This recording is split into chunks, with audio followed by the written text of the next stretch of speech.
Good news, SSS members, pensioners at beneficiaries. Kakapasok lang, ang SSS mas pinalakas ang operasyon sa mga lugar na ito. Yan ang ating pag-uusapan.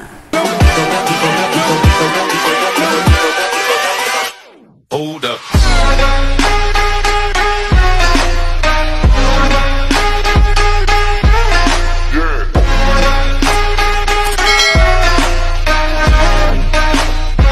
Hello mga ka-vlogs! Welcome dito sa aking YouTube channel. Magandang araw po sa lahat ng mga manonood. Saan po kayong dako sa mundo? Kumusta mga ka-vlogs? Kakapasok lang, ang SSS po ay mas pinalakas ang operasyon para dito sa mga lugar na ito para makatulong sa operasyon at magpapagaan po sa operasyon para sa mga miyembro, benepisyaryo at maging ng ating mga pensyonado. Saan nga ba ito? Ano itong programang ito? Yan ang ating pag-uusapan mamaya-maya. Pero kung bago ka pa lang dito sa aking YouTube channel o di kaya'y hindi ka pa nakasubscribe, abay i-click nyo muna ang ating subscribe button na nasa baba. Huwag niyong kaligtaan na i-turn on ang notification bell. Ilagay niyo po sa all para updated naman kayo sa lahat ng mga videos na i-upload ko. So ito na mga ka-vlogs, no? Kakapasok nga lang sa pamamagitan ng Facebook page ng SSS ay inanunsyo nito na mas pinalakas pa ang operasyon sa mga sumusunod na mga lugar para po mapagaan at mapabilis ang serbisyo ng SSS para sa mga miyembro, benepisyaryo at maging ng mga pensyonado. Narito, basahin muna natin mula mismo sa website ng SSS. Ayon dito sa website ni SSS branch offices in Sulu Archipelago get Starlink satellite internet services.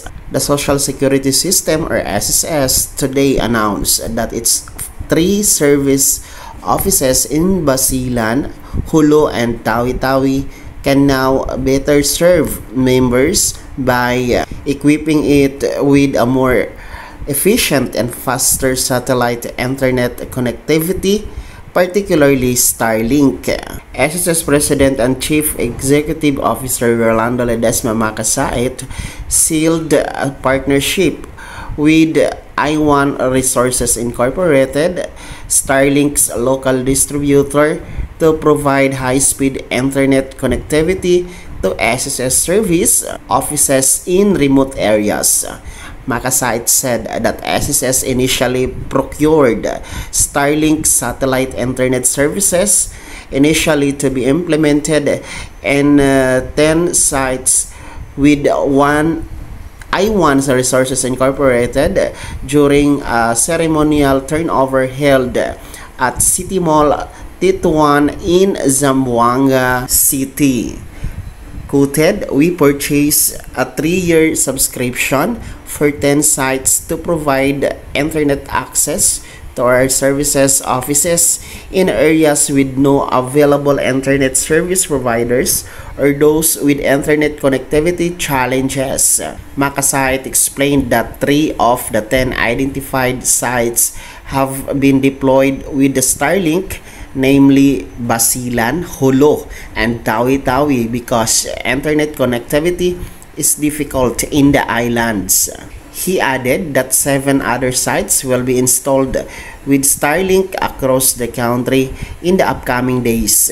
Quoted, "Satellite internet technology is ideal for remote locations with a clear line of sight. It can deliver high internet speed with or from 100 to 200 Mbps with low latency of 25 to 60, ensuring swift data transfers in branch operations," Makasait added.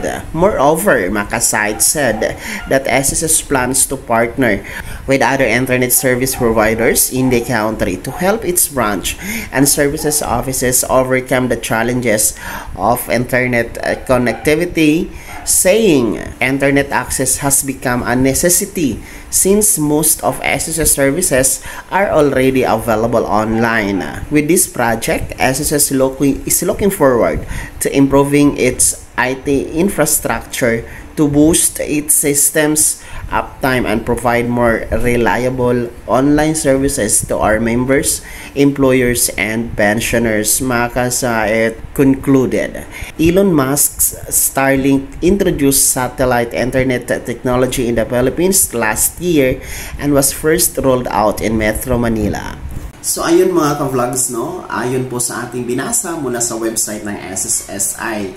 Nakipag-partner ito sa Starlink kung saan ito po ay magbibigay ng magandang koneksyon sa internet para po sa mga SSS branches na mahina po ang access ng internet, mahirap po ang internet connection nila, no? Particularly po sa binanggit ay ang mga SSS branch na andyan po sa Hulo, in Sulu, and in Tawi-Tawi. So alam naman natin ang mga lugar na yan, mga ka-vlogs, ay malayo talaga, no, sa teknolohiya, no? Kung mayroon mga internet ay napakabagal. Kaya naman po mas pinalakas po ng SSS ang internet connection ng mga nasabing SSS branch at iba pang mga branches nationwide na mahina ang internet connection para mas mapabilis po ang transaksyon ng ating mga miyembro, benepisyaryo at ating mga pensyonado, sapagkat ang mga transactions ngayon ni SSS ay puro online na po, no? Halos online na talaga. Kung mag-apply tayo ng ating SSS loan, mag-apply tayo ng emergency loan, restructured loan, calamity loan, ay online na po ang transaksyon, online na po ang application.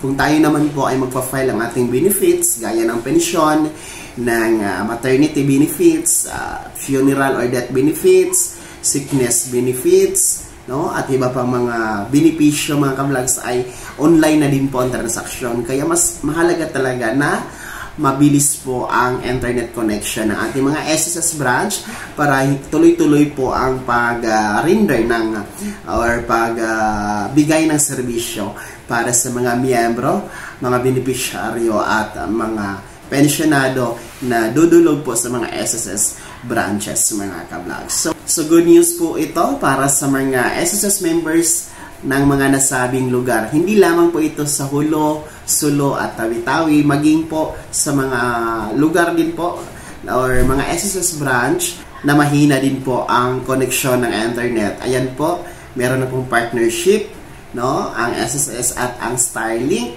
na magbibigay po ng malakas na internet connection para maserbisyuhan ang ating mga SSS members, pensioners, and beneficiaries. Bago ako matapos sa video na to, kung gusto nyo pong sumuporta dito sa aking YouTube channel, maaari nyo pong i-click ang ating super thanks button na nasa baba. Sa mga gusto naman pong maging miyembro, i-click nyo lang po ang ating join button. Maraming perks dyan, mga ka-vlogs. Sana'y naging gabay ang video na to kahit paano ay napag-uusapan natin ang mga mahahalagang nangyayari sa SSS bilang miyembro, benepisyaryo at pensyonado. Kung hindi ka pa nakasubscribe dito sa aking YouTube channel, maaari nyo na i-click ang ating subscribe button na nasa baba. Huwag yung kaligtaan na i-turn on ang notification bell. Ilagay niyo po sa all para updated kayo sa lahat ng mga videos na i-upload ko. Maaari nyo din i-like ang video na to at kung meron ka pang mga katanungan, maaari nyo i-komento sa comment section na nasa baba. Paki-follow na din po ang aking official Facebook page na nasa screen nyo. Muli po ako si Daniel Timpawa na nagsasabing dito sa aking YouTube channel, Pawang Katotohanan at lahat totoo lamang.